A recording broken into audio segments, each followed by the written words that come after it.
నమస్తే రమగారు. నమస్తే జయ. రమగారు, ఈర్ష్య, అసూయ వీటిని పోగొట్టుకోవాలంటే ఏం చేయాలి?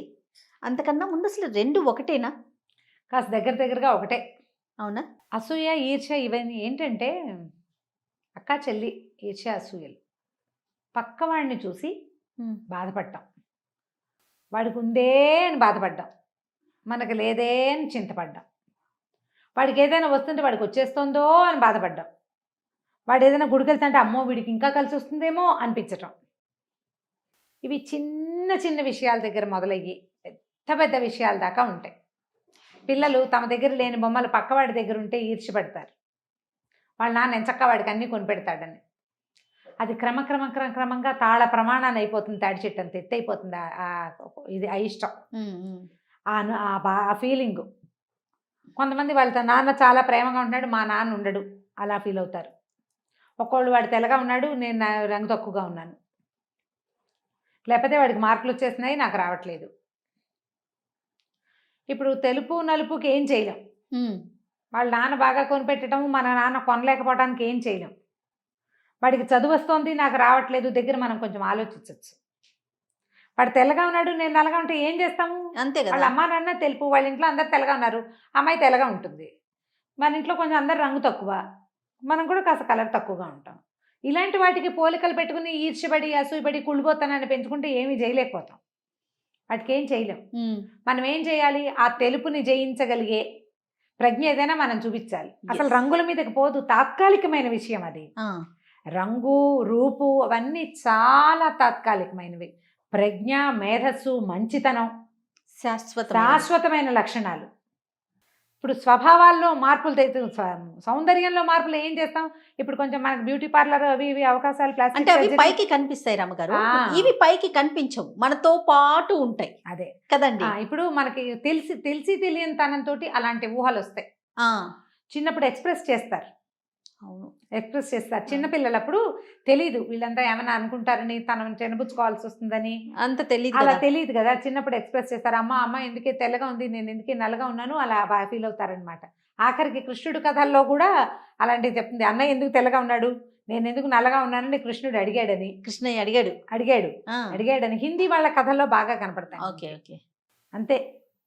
వాడు ఎందుకు, అన్నయ్య ఎందుకు తెల్లగా ఉన్నాడు, నేను ఎందుకు నల్లగా ఉన్నాను. పిల్లలకి అట్లాంటి ఊహలు వస్తాయి. అవును. అయితే అప్పుడు ఏం చెప్తుంది వాళ్ళమ్మ? ఏం పర్వాలేదు, నువ్వు నల్లగా ఉన్నా కూడా నీకు ఇంత ఉంగరాలు జుట్టుంది, నీకు ఇంత చక్రాలు లాంటి కళ్ళు ఉన్నాయి, చూసావా ఆ తేడా ఉంది. తర్వాత నువ్వు కాదురా, నువ్వు కడుపులో ఉన్నప్పుడు నేను బాగా ఎక్కువ కారం తినేదాన్ని, నా వల్లే నాన్న నువ్వు నల్లగా ఉన్నావు అంటే పిల్లాడికి చిన్నపుచ్చుకోవటం ఉండదు. పోనీలే మన ఇద్దరం కటిఫ్లే, నువ్వు నాతో మానేంటే అమ్మో అమ్మతో కటిఫ్ చేయాలనిపించదు పిల్లలు. నల్లగా ఉంటే ఉన్నానులే, అమ్మ కావాలి నాకు అనిపిస్తుంది. క్రమంగా దాని నుంచి తప్పించేస్తారు తెలివిగల తల్లులు. నలుపు తెలుపుల మీదకి పోనివ్వరు. కాస్త పెద్దవాళ్ళు అయ్యాక వీళ్ళ తాలూకు ప్రజ్ఞ, వీళ్ళ మార్కులు, వీళ్ళ చదువులు, వీళ్ళ ఆలోచనలు పెరిగిపోతాయి. స్వభావం దాన్ని డామినేట్ చేసేస్తుంది. మిగిలినవన్నీ పోతాయి. అవన్నీ ఒక దశలో ఉంటూ ఉంటాయి. ఆ దశలో వాళ్ళకి కలిగే ఈర్ష్యని తప్పించగలిగే తెలివితేటలు చుట్టుపక్కల ఉన్న సమాజంలో కానీ తల్లుల్లో కానీ ఉంటే చాలా సింపుల్గా పోతుంది. కొంతమంది ఎంత వయసు వచ్చినా ఈర్ష్యను దాచుకోలేరు. అవునండి. వీళ్ళకి పేరు వచ్చేస్తుందని, వాళ్ళు ముందుకెళ్ళిపోతున్నారని, లేకపోతే వాళ్ళు సంపాదించేసుకుంటున్నారని, వాళ్ళు గొప్పవాళ్ళు అయిపోయారని, వాళ్ళ కొడుకులు పుట్టారని, నా కూతురు, అలాంటి పాయింట్లు కూడా ఉన్నాయి. వాళ్ళ అమ్మాయికి మంచి పెళ్లి సంబంధం వచ్చేసింది, మా అమ్మాయికి రాలేదని, వాళ్ళ పిల్లలు అమెరికా వెళ్ళిపోయారు, మా పిల్లలు వెళ్ళలేదని. లోకంలో ఎవ్వరికి వాళ్ళు చేసుకున్నది కాదు, అన్నీ ముందు నుంచి వచ్చేవే ఉంటాయి. అందుకని మన వాళ్ళు ఏమంటారు, ఏముందమ్మా ఏం చేస్తాము, పుణ్యం కొద్ది పురుషుడు దానం కొద్ది బిడ్డలు అని దీర్ఘం తీస్తారు. అది మంచి నోవు నోచుకుంది, అందుకని దాన్ని మంచి మొగుడు, మనం మంచి కొర నవ్వులు నోచాం, అందుకని మన మొగుడు ఇట్లా ఉన్నాడు అని సర్దేవాళ్ళు పెద్దవాళ్ళు పాత రోజుల్లో. ఈ గుణాన్ని పోగొట్టుకోకపోతే కట్టెకున్న నిప్పు కట్టెని కాల్చినట్టుగానే మనుషుల్ని కాల్చేస్తుంది. అసూయ ఎంత దహించేస్తుందంటే లోపల అసలు మామూలు బాధ కాదు వాళ్ళది. ఇప్పుడు మండుతూనే ఉంటుంది. దాని మీద అగ్ని మీద ఆజ్యం జల్లినట్టు మంట ప్రజ్వరిల్లడానికి చల్లకూడదు. మంటను ఆర్పేసుకోవాలి. దానికి పురాతన కాలపు సామెతలనే మనం తీసుకోవాలి. పిల్లలు ఇట్లా ఈర్ష్యపడే స్టేజ్లో చిన్న పొన్న సరదాగా కథలు చెప్పాలి. మామూలుగా పెద్దవాళ్ళు చెప్తారు, ఒరే నా ఓ కన్నా మనకు లేదని ఏడుస్తున్నాం అనుకో కళ్ళు పోయేది ఓ కన్నే పోతుందిరా, మనకు లేదని ఏడిస్తే ఒకటే పోతుంది, పక్కవాడికి ఉందని ఏడిస్తే 2 కళ్ళు పోతాయి అంటారు. అంతేగా. చెప్పాలి, చెప్తూ ఉండాలి. బాగా చిన్నప్పుడు ఇలాంటి ధోరణి పిల్లల్లో బయటపడుతుంది. ఎంచక్కా వాడి దగ్గర అన్ని మంచి బొమ్మలున్నాయి, నా దగ్గర లేవు. అవును. అప్పుడు మనము కొనుక్కుందాంలే నాన్న, అలా ఏదో 2 మాటలు చెప్పటం. పిల్లలు దేన్ని చూసి ఈర్చిపడతారో అందులో సగమైనా మనం చేయటం. లేదా వాళ్ళు ఎక్కడి నుంచి చూసి అడుగుతున్నారో అక్కడికి వెళ్ళడానికి కట్ చేయటం. మొత్తానికి ఆ స్వభావాన్ని అయితే మార్చుకోవాలి కదండి. మార్చుకోవాలి. లేకపోతే ఏమవుతుందంటే కొంతమంది బాగా నెగిటివ్గా తయారయ్యి చుట్టుపక్కల సమాజాన్ని ఇబ్బంది పెట్టే లక్షణాలు బయటపడతాయి వాళ్ళు. అవును. వాళ్ళు అలాంటప్పుడు సొంత తమ్ముళ్ళని చెల్లెల్ని మోసం చేయడానికి కూడా రెడీగా ఉంటారు. అయిపోతారు. ఆ ఓర్చుకోలేని తనంతో సొంత వాళ్ళని కూడా ఓర్చుకోలేరు. అవును. పద్ధతి మార్పించుకోవాలి అంతే. అయితే మన మామూలుగా చిన్న చిన్న కథలు చెప్తుంటామా. ఒక ఊళ్ళో ఒక ధనవంతుడు, అంటే మరి పెద్ద ధనవంతుడు కాదు, ఒక మాదిరి ధనవంతుడు, ఒక సుమారైన పేదవాడు పక్కపక్క ఇళ్లలో ఉండేవాడు. ఈ పేద అతను, మేమిద్దరం ఒకే ఊరు వాళ్ళం, ఒకేసారి ఈ ఊరు వచ్చాము. వాడు వ్యాపారం మొదలుపెట్టి వ్యాపారం 2 కలిపి చేసుకుని వాడి పైకి ఎక్కిపోయాడు. నాకు వ్యాపారపు తెలివితేటలు లేవు, నేను వ్యవసాయంతో నేను ఇలాగే బక్క రైతుగా ఉండిపోయానని అనేవాడు. ఏదో లేరా నాకు కలిసి వచ్చింది అనేవాడు ఇతను. కనపడ్డప్పుడు మాట్లాడుకునేవాడు.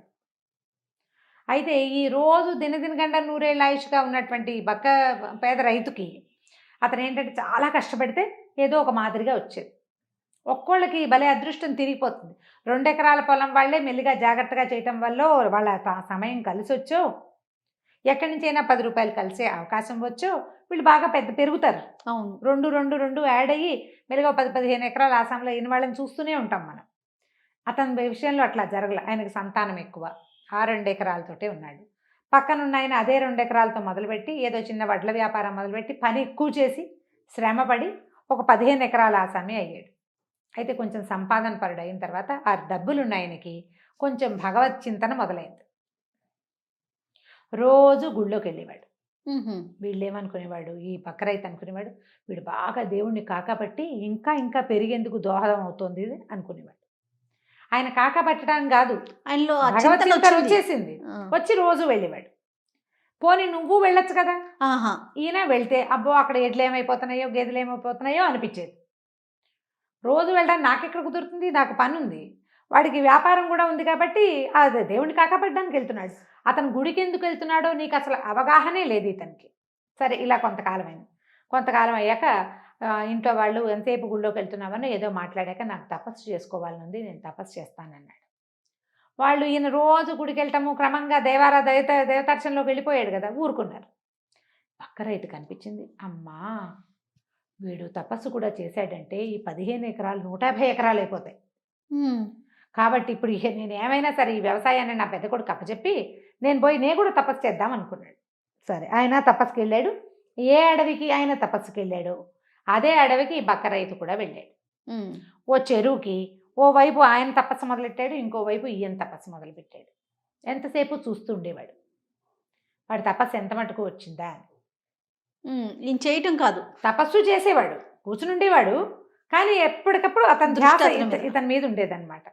కొంతకాలం అలా గడిచింది. ఒకనాడు భగవంతుడు ప్రత్యక్షమే అయిపోయాడు.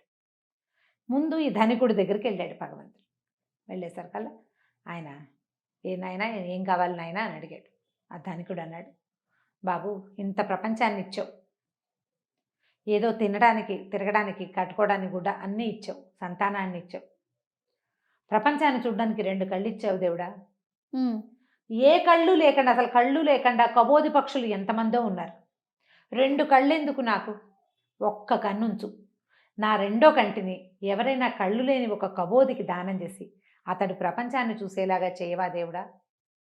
నేను నిన్ను కళ్ళుండి 2 కళ్ళతో చూసా, ఒక్క కంటితో కూడా ఇలాగే కనపడతావు నువ్వు, ఈ కంటిని ఇంకోటి ఎవరికైనా ఇచ్చేసి బా అని దండం పెట్టాడు. భగవంతుడు సంతోషించాడు.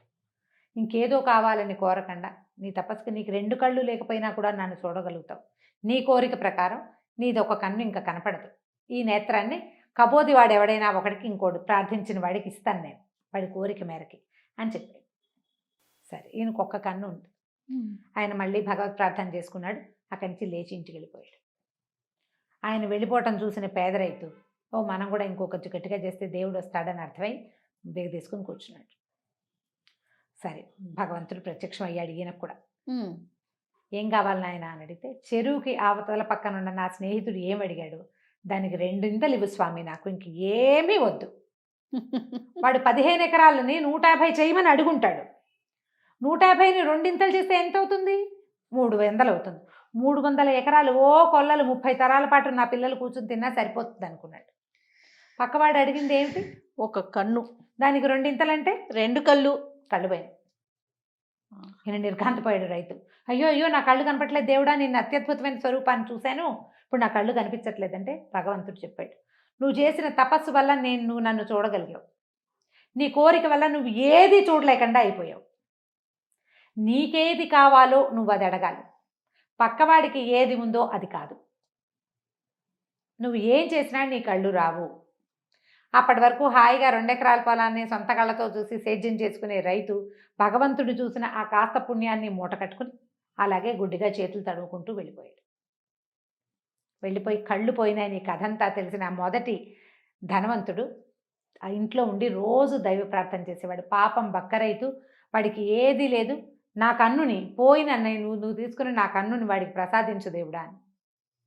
కొద్ది రోజుల తర్వాత బక్క రైతుకి కన్ను కనపడతాను మొదలుపెట్టింది. అయ్యో అయ్యో, నా కన్ను కనపడుతుందిరా అంటే, నేను అడిగిన కోరిక అదే, అందుకే నీ కన్ను కనపడుతుంది. ఇతనికి జ్ఞానోదయం అయింది. అప్పటికి తెలుసుకున్నాను, నా కన్ను కనపడిన కన్ను ధనవంతుడిది. ఆ దెబ్బకి అతనిలో పూర్తిగా మార్పు వచ్చింది. ఎప్పుడు కూడా నాకు లేదు అని ఆలోచించాలి. నేనేం చెయ్యాలి దాన్ని సంపాదించడానికి? అందులో నువ్వు వాటిని ఏం సంపాదించగలవు? విద్య, జ్ఞానము, ధనము, ఇంకా కొంచెం పైకి ముందుకెళ్ళేందుకు ఆధ్యాత్మిక సాధన, అవన్నీ కూడా నువ్వు స్వయంగా సాధించగలుగుతావు. పక్కవాడు సాధించిన వాటిని చూసి ఈర్ష్యపడితే ఎప్పుడు నువ్వు వాడు వెనకాలే ఉంటావు. ఏనాటికి నీ జీవితంలో ముందుకు వెళ్ళలేవు, ఏనాటికి వెళ్ళలేవు. నా దారిని నేను నడుస్తాను అని నడిచిన వాడు అడుగులో అడుగేసుకుంటూ కూడా కాశీరామేశ్వరం చేరగలుగుతాడు. పక్కవాడిని చూసేవాడు ఏ గోతిలోకో పడతాడు. రన్నింగ్ రేస్ చేసేటప్పుడు చెప్తారు పిల్లలకి, పక్కవాళ్ళని చూడొద్దు, పక్కవాళ్ళని చూడొద్దు, ముందు చూడు, ముందు చూడు అని. అవునవును. నీ గోల్ అచీవ్ చేయటానికి గోల్ సెట్ చేసుకో, గోల్ వైపు పరిగెత్తు. నీ పక్కవాడి గోల్ ఏదో నీకు అక్కర్లేదు, వాడు ఎలా పరిగెడుతున్నాడో నువ్వు చూడొద్దు. ఇది బతుకంతా ఫాలో అవ్వాలి. ఎంత అద్భుతమైన కథ రమ్మగారు కదా, అద్భుతం అంటే అద్భుతం. ఈ కథని చిన్న పిల్లలు, ఆ 7-8 ఏళ్ళు 2వ క్లాస్కి వచ్చిన పిల్లల దగ్గర నుంచి చెప్పాలి. ముసలి తాతకు కూడా చెప్పాల్సి వస్తుంది ఒక్కొక్కసారి. వాళ్ళ పిల్లలు పైకి వచ్చారు, నా పిల్లలు ఎందుకు రావట్లేదు అని ఏడవద్దు.